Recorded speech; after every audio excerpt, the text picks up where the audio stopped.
Hello everyone, welcome to Prakriti classes. I hope you all are doing well. तो दोस्तों, आज की इस वीडियो में हम बात करेंगे हिंदी ग्रामर के बारे में, जो कि आपके शिक्षक भर्ती और सीजी टेट में पूछी जाती है या और भी किसी अदर टीचिंग एग्ज़ाम में। हम एक एक करके सारे इंपॉर्टेंट टॉपिक्स को डेली कवर करते जाएंगे। तो आज की इस क्लास में हम स्वर वर्ण के बारे में पढ़ेंगे, जो कि आपके एग्ज़ाम में हमेशा पूछी जाती है। इस वीडियो में सारे ही महत्वपूर्ण पॉइंट्स बताए जा रहे हैं, क्योंकि एग्ज़ाम में कुछ भी क्वेश्चन पूछ लिया जाता है, तो एग्ज़ाम के पॉइंट ऑफ व्यू से यह काफ़ी महत्वपूर्ण है। तो वीडियो को बिना स्किप किए आप देखेंगे। तो चलिए शुरू करते हैं आज की क्लास। तो सबसे पहले आप देखेंगे कि वर्णमाला किसे कहते हैं। आपको स्वर वर्ण के बारे में जानने से पहले आपको यह जानना ज़रूरी है कि वर्णमाला किसे कहते हैं। तो वर्णमाला आप सभी को पता है कि वर्णमाला आपके होते हैं 52। अब इसमें देखिए कि वर्ण किसे कहेंगे कि व्यंजन और स्वर के संयुक्त रूप को वर्ण कहते हैं। भाषा की सबसे छोटी इकाई ध्वनि कहलाती है। आपके एग्जाम में भी पूछा जा चुका है। फिर ध्वनि के मूल रूप को वर्ण कहते हैं, जिसके और कोई खंड या टुकड़े नहीं किए जा सकते, उसे आप वर्ण कहते हैं, जैसे अ, ई, क, च इत्यादि। इसके अलावा वर्णों के उच्चारण में लगने वाले समय को आप मात्रा कहते हैं। फिर आता है वर्णमाला। वर्णमाला वर्णों के व्यवस्थित समूह या समुदाय को वर्णमाला कहते हैं। मूलतः हिंदी में कुल 52 वर्ण हैं, जो कि निम्न प्रकार से। अब हम एक एक करके वर्णमाला के बारे में पढ़ेंगे, जिसे अलग अलग भागों में बांटा गया है। तो वर्णमाला आपके होते हैं 52। अब इसमें स्वर में आते हैं आपके 11 वर्ण। तो इसमें आप देखेंगे अ, आ, ई, उ, री, ए, ओ, औ। ये सारे आपके होते हैं स्वर, जो कि होते हैं 11। फिर अयोगवाह होते हैं 2। इसे आप कहेंगे अम और आह। फिर आता है व्यंजन। व्यंजन आपके होते हैं 33। ये सबसे ज़्यादा महत्वपूर्ण है, क्योंकि आपके क्वेश्चन व्यंजन से ही ज़्यादा पूछे जाते हैं। इसे आप वर्गों में विभाजित कर सकते हैं। व्यंजन आपके होते हैं 33। इन्हें वर्गों में विभाजित किया गया है। प्रत्येक वर्ग का प्रथम अक्षर ही उसका वर्ग कहलाता है। अब क वर्ग में आता है क, ख, ग, घ, अंगा। च वर्ग में च, छ, ज, झ, इयाँ। ट वर्ग में ट, ठ, ड, ढ, न। त वर्ग में त, थ, द, ध, न। प वर्ग में प, फ, ब, भ, म। इसमें सबसे इम्पॉर्टेंट है अंतस्थ व्यंजन। अंतस्थ व्यंजन भी आपके एग्जाम में पूछा गया है। तो आप देखेंगे अंतस्थ व्यंजन में आता है य, र, ल, व, और ऊष्म व्यंजन में आता है श, श, श, ह।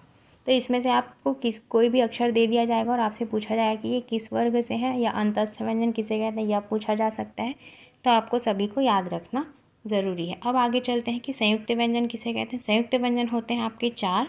संयुक्त व्यंजन होते हैं श, त्र, ज्ञ, श्र।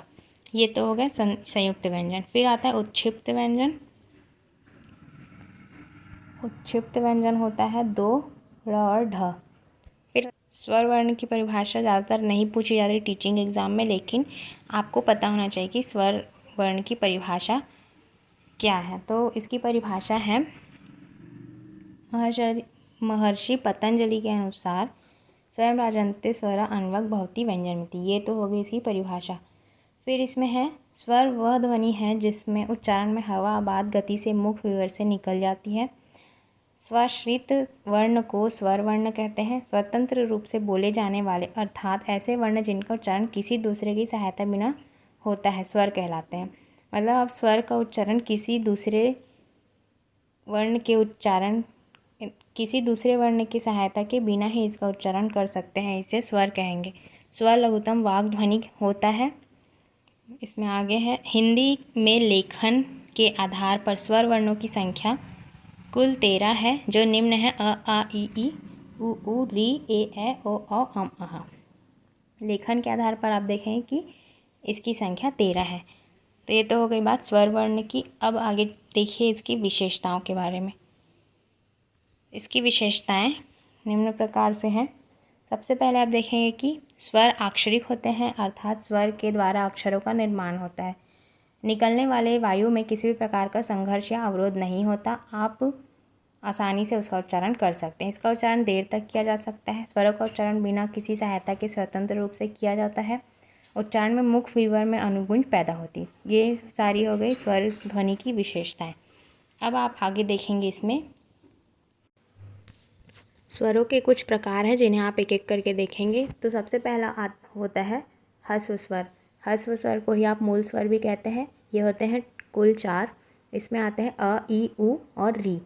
ये हो गए ह्रस्व स्वर। फिर आता है संयुक्त स्वर, इनकी संख्या भी होती है 4, ए, ए, ओ, अ। इन्हें आप संयुक्त स्वर कहते हैं। फिर दीर्घ स्वर होते हैं 3, आ, ई, उ।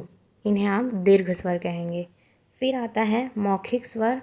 मौखिक स्वर भी आपके होते हैं 3, ये होते हैं अ, आ, ई। फिर आप आगे देखेंगे कि संयुक्त स्वर किसे कहते हैं। संयुक्त स्वर विभिन्न स्वरों के मेल से जो स्वर उत्पन्न होता है उसे संयुक्त स्वर कहते हैं।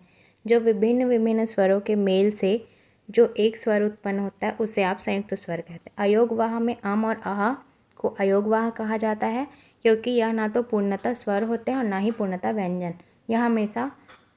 यह हमेशा स्वर के बाद एवं व्यंजन के पूर्व आते हैं। फिर अनुस्वार, जिसमें ऐसे अंगूर में आप देखेंगे कि अम की बिंदी लगी होती है, उसे अनुस्वार कहते हैं। यह स्वर के बाद आने वाले व्यंजन कहलाते हैं, जिनकी ध्वनि नाक से निकलती है।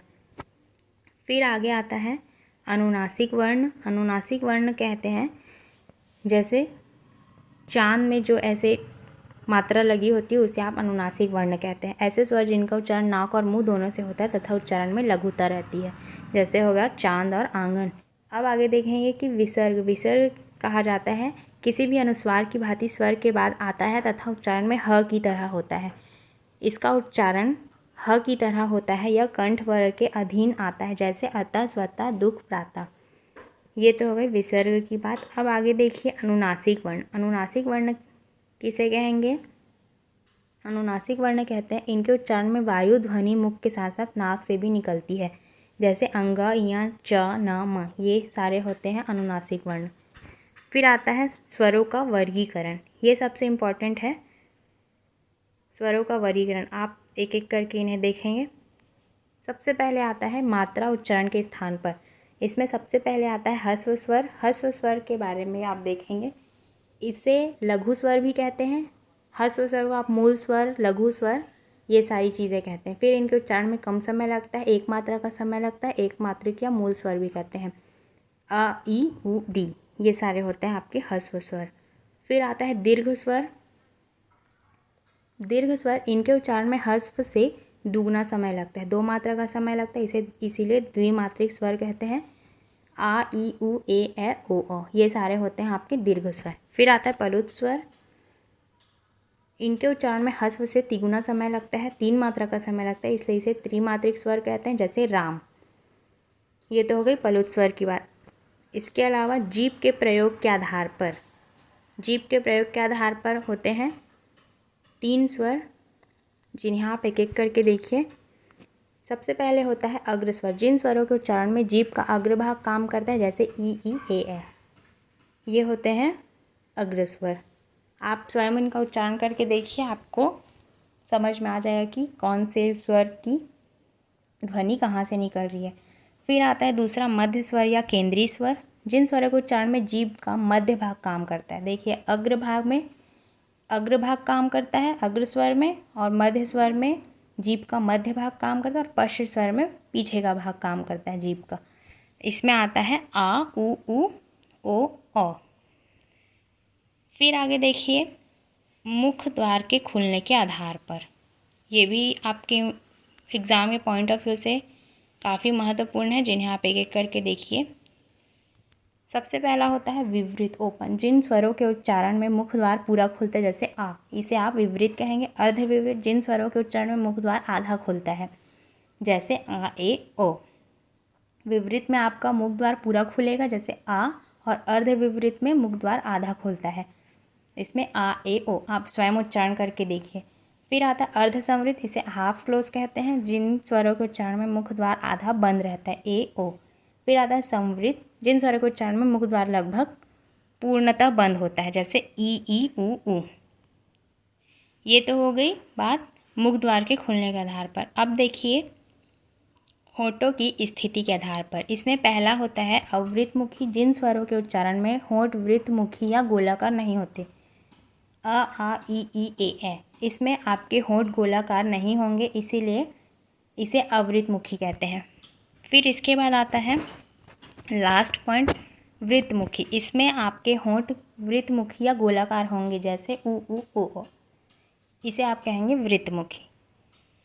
तो दोस्तों ये तो हो गई बात वर्णमाला के स्वर वर्ण के बारे में। अब हम एक एक करके आगे ऐसे ही इम्पॉर्टेंट टॉपिक्स को कवर करते जाएंगे। डेली आपको ऐसे ही वीडियोस मिलती रहेंगी। तो अगर आपको वीडियो अच्छी लगी तो वीडियो को लाइक कीजिए। जो भी चैनल में नए हैं वो चैनल को सब्सक्राइब कीजिए और अपने दोस्तों में भी शेयर कीजिए।